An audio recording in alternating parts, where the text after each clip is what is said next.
Hello everyone, welcome back to NV classes. तो दोस्तों, ये हमारा राजस्थान बजट 2021 का लास्ट पार्ट है, जो कि हमारा फोर्थ पार्ट है। बाकी के 3 पार्ट हम ऑलरेडी आउट कर चुके हैं, जिसका लिंक आपको डिस्क्रिप्शन में मिल जाएगा। जिसने भी हमारे फर्स्ट 3 पार्ट नहीं देखे हैं तो प्लीज़ डिस्क्रिप्शन में जाइए और हमारे तीनों पार्ट देखिए।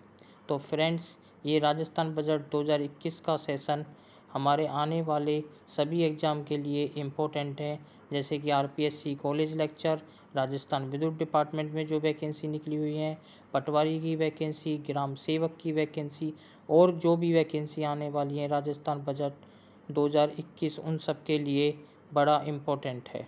तो आइए दोस्तों, हम स्टार्ट करते हैं अपना पर्यटन, कला एवं संस्कृति डिपार्टमेंट से। तो 209 पॉइंट में बताया गया है दोस्तों, पर्यटन विकास कोष के गठन की घोषणा की है। पर्यटन विकास कोष में 500 करोड़ रुपए का प्रावधान करने की घोषणा हुई है। इसमें 200 करोड़ रुपए प्रदेश की टूरिज्म डेस्टिनेशन के रूप में ब्रांडिंग करने तथा 300 करोड़ रुपए आधारभूत संरचना व निवेश आदि के लिए खर्च किए जाएंगे।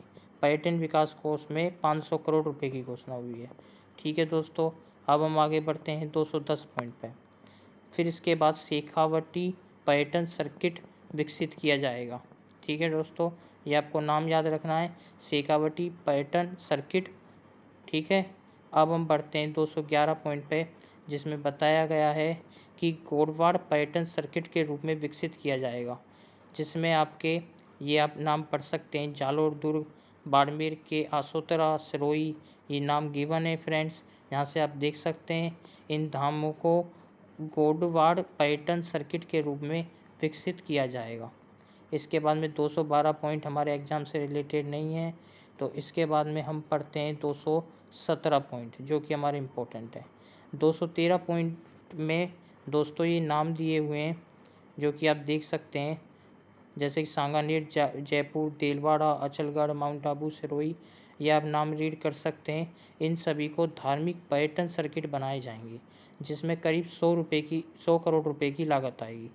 क्या बनाए जाएंगे दोस्तों? धार्मिक पर्यटन सर्किट, जिसमें करीब 100 करोड़ रुपए खर्च होंगे।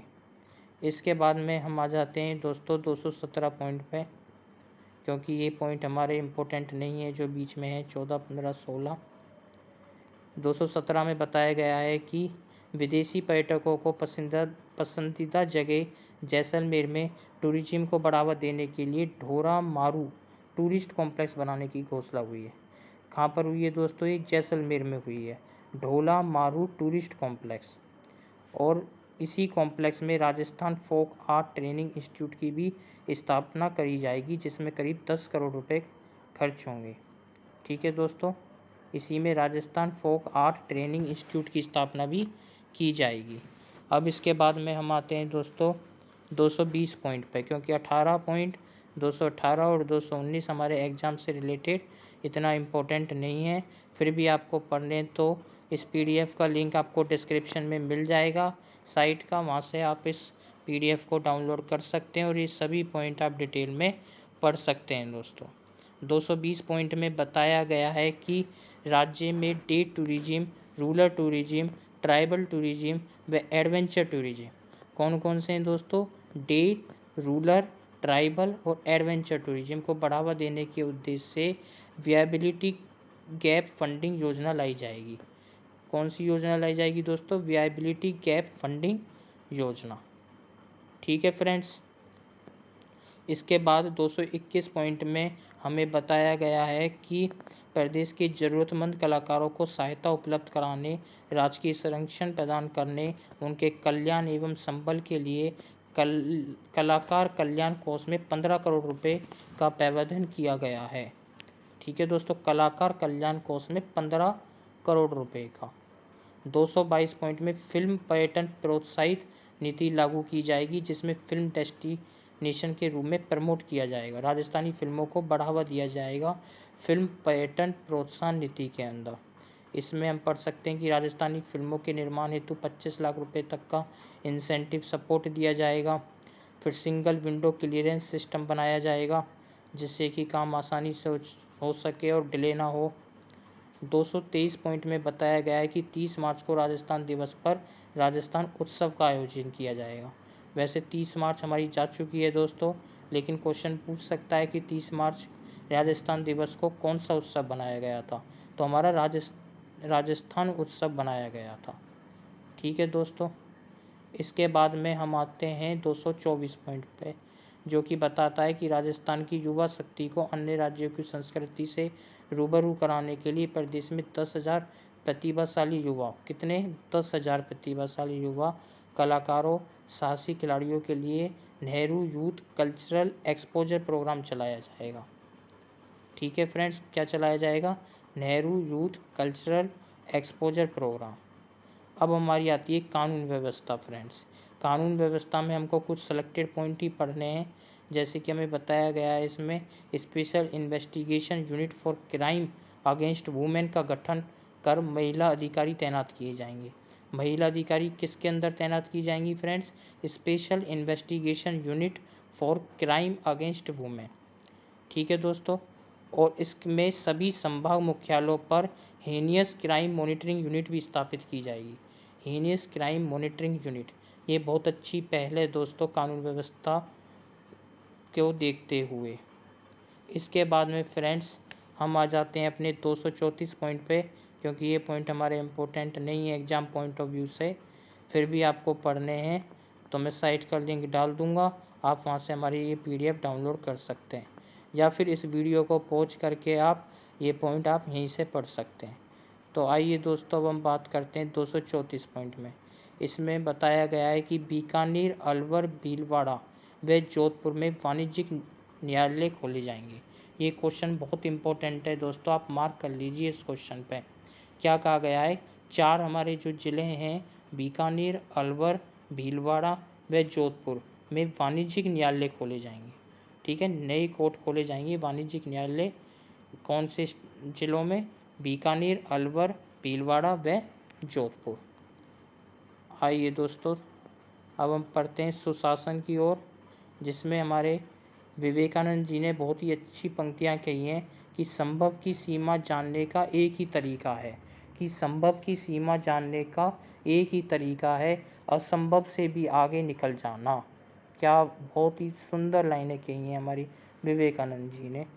आइए 235 पॉइंट पढ़ते हैं हम कि social and performance audit authority का गठन किया जाएगा। ठीक है दोस्तों, ये किस लिए किया जाएगा? सरकार की विभिन्न कल्याणकारी योजनाओं का लाभ जरूरतमंद लाभार्थियों एवं टारगेट ग्रुप तक सहजता, सुगमता व समय से पहुंचे, इसलिए social and performance audit authority के गठन की घोषणा हुई है दोस्तों। ठीक है फ्रेंड्स, तो आइए दोस्तों, अब हम बढ़ते हैं अपने 241 पॉइंट की ओर, क्योंकि ये पॉइंट 236, 237, 38, 39, 40 हमारे एग्जाम पॉइंट ऑफ व्यू से इतना इम्पोर्टेंट नहीं है। मैंने आपको पहले भी कहा था कि फ्रेंड्स हमको वही पॉइंट पढ़ने हैं जहाँ से हमारे एग्जाम में क्वेश्चन बनेंगे, जहाँ से हमारे एग्जाम में क्वेश्चन नहीं बनेंगे वो हमको नहीं पढ़ने हैं। 241 पॉइंट में हमें बताया गया है कि 1 मई 2021 से प्रशासन गाँवों के संग तथा 2 अक्टूबर 2021 से प्रशासन शहरों के संग अभियान चलाया जाएगा।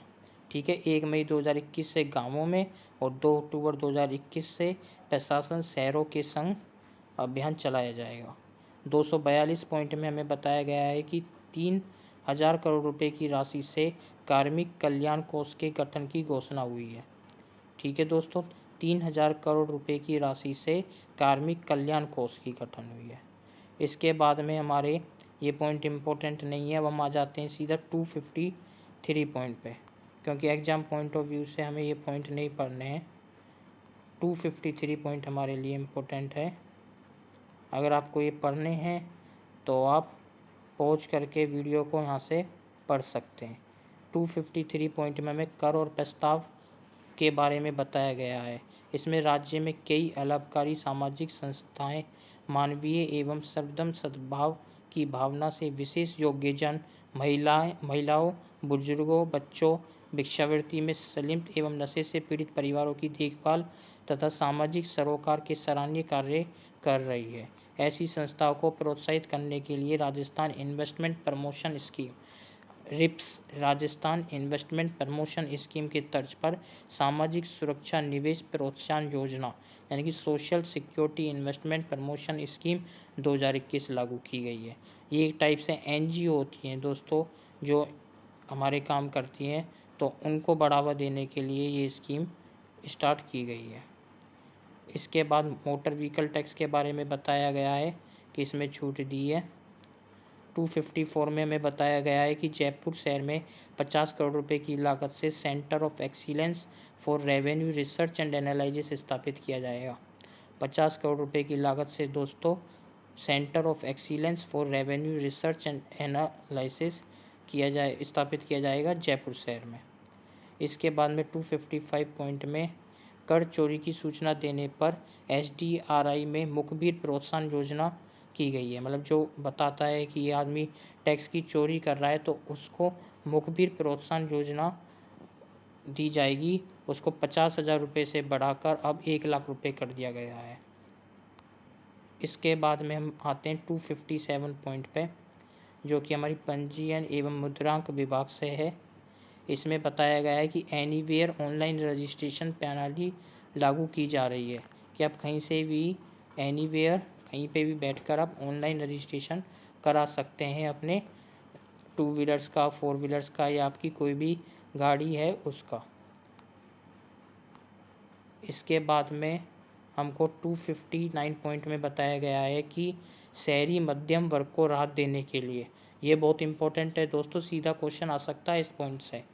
शहरी मध्यम वर्ग को राहत देने के लिए बहुमंजिला भवनों में 50 लाख रुपए तक की कीमत के फ्लैट तक स्टाम्प ड्यूटी को 30 जून 2021 तक की अवधि के लिए 6% से घटाकर 4% कर दिया गया है। जो पहले 6% लगता था स्टाम्प ड्यूटी, वो अब 4% लगेगी। ठीक है दोस्तों, ये अफोर्डेबल हाउसिंग में भी की गई है, ये आप पढ़ सकते हैं। इसके बाद में आप आ जाइए दोस्तों 265 पॉइंट पे, ये रियल एस्टेट सेक्टर को भी छूट देने के लिए स्टाम्प ड्यूटी के समायोजन की अवधि को 3 वर्ष से बढ़ाकर 5 वर्ष कर दिया गया है। 263 पॉइंट में आप पढ़ सकते हैं। इसके बाद में 265 पॉइंट में बताया गया है कि पुत्रियों के पक्ष में निष्पादित गिफ्ट डीड पर स्टाम्प ड्यूटी 1% व अधिकतम 1 लाख रुपए है, जबकि पुत्र वधुओं के लिए स्टाम्प ड्यूटी 2.5% है। तो पुत्र वधुओं को भी पुत्रियों के समान ही रियायत देना प्रस्तावित है। साथ ही पोता पोती दोहिता दोहिती के पक्ष में गिफ्ट डीड को स्टाम्प ड्यूटी के पूर्ण रूप से मुक्त करने की घोषणा होती है दोस्तों, ये आप पढ़ सकते हैं इस पॉइंट में। इसके बाद में आप आ जाइए 271 पॉइंट पे, ये आप यहाँ पे वीडियो पॉज करके पॉइंट पढ़ सकते हैं, इतने इम्पोर्टेंट नहीं है हमारे एग्जाम पॉइंट ऑफ व्यू से। ये आता है हमारा उद्योग विभाग।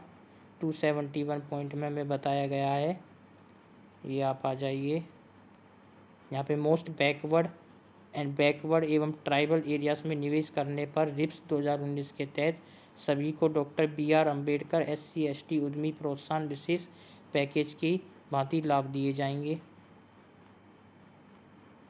ये सोलर पंप के लिए है। इसमें सबसे इम्पोर्टेंट है हमारा 7 पॉइंट, जो कि ई व्हीकल्स से रिलेटेड है। और आजकल आप जानते हैं ई व्हीकल्स का कितना क्रेज चल रहा है। E charging and swapping station को रिप्स 2019 के सर्विस सेक्टर में जोड़कर थ्रस्ट सेक्टर को लाभ दिए जाएंगे। विशेष रूप से ई व्हीकल उत्पादन के लिए निवेश सीमा को 50 करोड़ से घटाकर 25 करोड़ रुपए किया गया है। पहले था कि 50 करोड़ वाले ही ई व्हीकल्स उत्पादन कर सकते हैं, लेकिन अब उस सीमा को घटाकर 25 करोड़ रुपए कर दिया गया है दोस्तों। तो आइए दोस्तों अब हम आगे बढ़ते हैं 278 पॉइंट पर। परिवहन विभाग आ जाएगा ये हमारा। इसमें हमको कुछ खास पढ़ना नहीं है, क्योंकि इससे हमारे एग्जाम में क्वेश्चन बहुत ही कम पूछे जाते हैं, पूछे ही नहीं जाते। तो 278 पॉइंट में बताया गया है जो हमें पढ़ना है, मोटर व्हीकल टैक्स में 3 वर्ष तक 100% छूट दी गई है, कि 100% छूट दी गई है मोटर व्हीकल टैक्स के अंदर दोस्तों। इसके बाद में आप आ जाइए 288 पॉइंट पर, क्योंकि इसमें बताया गया है कि ओवरलोडेड अगर कोई वाहन है तो उस पर कितना टैक्स लगाया जाएगा, अगर आपने सीट बेल्ट नहीं लगाई तो कितना लगाया जाएगा। ये हमारे एग्जाम पॉइंट ऑफ व्यू से इम्पोर्टेंट नहीं है। इसके बाद में हमारा खान एवं भू विज्ञान विभाग आ जाता है। इसके बाद में आबकारी विभाग है, जिसमें हमें बताया गया है कि प्रदेश में हथकढ़ शराब बनाने में लिप्त परिवारों को इस कार्य में विमुख करके उनका पुनर्वास करने हेतु हमने वर्ष 2009 में नवजीवन योजना प्रारंभ की थी। इसके अच्छे परिणाम आए हैं, ये बता रहे हैं, जिसके अंदर इन्होंने नवजीवन कोष का भी गठन किया है, जिसमें 100 करोड़ रुपए का बजट रखा है। अब आपसे क्वेश्चन ऐसे पूछ लेगा दोस्तों, नवजीवन कोष किससे रिलेटेड है? तो ये शराब से मुक्त कराने के लिए उन परिवारों के लिए है नवजीवन कोष, जिसमें 100 करोड़ रुपए का 100 करोड़ रुपए की राशि दी हुई है। 289 पॉइंट में बताया गया है कि राज्य में शराबबंदी की मांग से जुड़े व्यवहारिक पहलुओं पर पूर्व विधायक श्री गुरुशरण छाबड़ा, ये नाम याद रख लीजिए दोस्तों आप विधायक जी का, गुरुशरण छाबड़ा के साथ 8 सितंबर 2013 को हुए समझौते की पालना के लिए राज्य सरकार प्रतिबद्ध है। ठीक है दोस्तों, सब श्री गुरुशरण छाबड़ा जन जागरूकता अभियान चलाया जाएगा, जिसमें आगामी वित्तीय वर्ष में 5 करोड़ रुपए का प्रावधान किया जाएगा। सब स्वर्गीय श्री गुरुशरण छाबड़ा जन जागरूकता अभियान। ठीक है दोस्तों, ये कृषि से रिलेटेड आ जाता है हमारा नेक्स्ट पॉइंट, जिसमें हमारा बताया गया है जो मंडी शुल्क कृषि कल्याण शुल्क लगाया गया है, उसमें कुछ कटौती की गई है। जैसे गुड़ चीनी वगैरह पे 1.60% लगता था, वो 1% कर दिया गया है। ये टैक्स घटाया गया है। जैसे जो उड़द मूंग थे, इस पे 1% से घटाकर आधा प्रतिशत कर दिया गया है। फल सब्जी पर 2% से घटाकर 1% कर दिया गया है। तो ये आप देख सकते हैं दोस्तों, वीडियो को पॉज करके आप इसको पढ़ सकते हैं। इसके बाद में आप वाणिज्यिक और कर विभाग पे आ जाइए, जिसमें हमें 293 पॉइंट पढ़ना है। ये बहुत इंपॉर्टेंट पॉइंट है दोस्तों, 293 पॉइंट से भी सीधा क्वेश्चन आ सकता है। जहाँ पहले ई वे बिल पर 50,000 रुपये तक की छूट थी कि आप 50,000 रुपये से कम अगर आपका सामान जा रहा है तो आपको ई वे बिल की ज़रूरत नहीं है। तो अब इस 50,000 की लिमिट को बढ़ाकर 1 लाख रुपये कर दिया गया है दोस्तों, जिससे छोटे व्यापारियों को सुविधा हो सके। 50,000 की लिमिट को बढ़ाकर ई वे बिल में 1 लाख रुपये कर दिया गया है दोस्तों। यहाँ से हमारे टैक्स के बारे में बताया गया है। इसके बाद में दोस्तों हमारे एग्ज़ाम से रिलेटेड 295 पॉइंट में आप देख सकते हैं कि 910 करोड़ रुपए से अधिक की राहत प्रदान की गई है। जो उपरोक्त कर प्रस्तावों में कोई भी नया कर नहीं लगाया जा रहा है, कोई नया टैक्स नहीं लगाया जाएगा। कोरोना काल में लगभग 910 करोड़ रुपए से अधिक की राहत दी गई है। इसके बाद में दोस्तों आप इस पर आ जाइए, संशोधित अनुमान वर्ष 2020-21 की इन्होंने ये अनुमान लगाया था 2020-21 में कि राजस्व प्राप्ति होगी 1,47,980 करोड़ 19 लाख रुपए। राजस्व व्यय इतना होगा, घाटा इतना होगा, पूंजी खाते में प्राप्तियाँ इतनी होगी। दोस्तों ये आपको याद रखने ही पड़ेंगे, क्योंकि यहाँ से सीधा क्वेश्चन पूछ लिया जाता है कि कितना अनुमानित था। ठीक है, और ये नीचे वाली टेबल में आपको दे रखा है कि कितना खर्च हुआ है। वैसे आपसे ये वाला पूछा जाएगा कि कितना खर्च हुआ है, मतलब अनुमानित। जैसे आप देख सकते हैं राजस्व प्राप्तियाँ कितनी हुई हैं, 1,84,330 करोड़ 13 लाख रुपए, और अनुमानित कितना था 1,47,980 करोड़ रुपए। तो ये ज़्यादा हुई हैं। तो दोस्तों आप इन दोनों टेबल को आपको ये याद करने पड़ेंगे, ये जो अगर आप एग्ज़ाम की तैयारी कर रहे हैं राजस्थान में होने वाले, यहाँ से सीधे क्वेश्चन पूछे जाते हैं दोस्तों। तो फ्रेंड्स यहाँ पे हमारा 4th पार्ट कंप्लीट होता है। आई होप सो कि आपको पसंद आया होगा दोस्तों। अगर आपको पसंद आई है हमारी राजस्थान बजट 2021 की सीरीज़, तो प्लीज़ हमारी वीडियो को लाइक कीजिए, चैनल को सब्सक्राइब कीजिए अगर आप हमारे चैनल पे नए हैं तो, और वीडियो को ज़्यादा से ज़्यादा शेयर कीजिए दोस्तों। थैंक यू दोस्तों।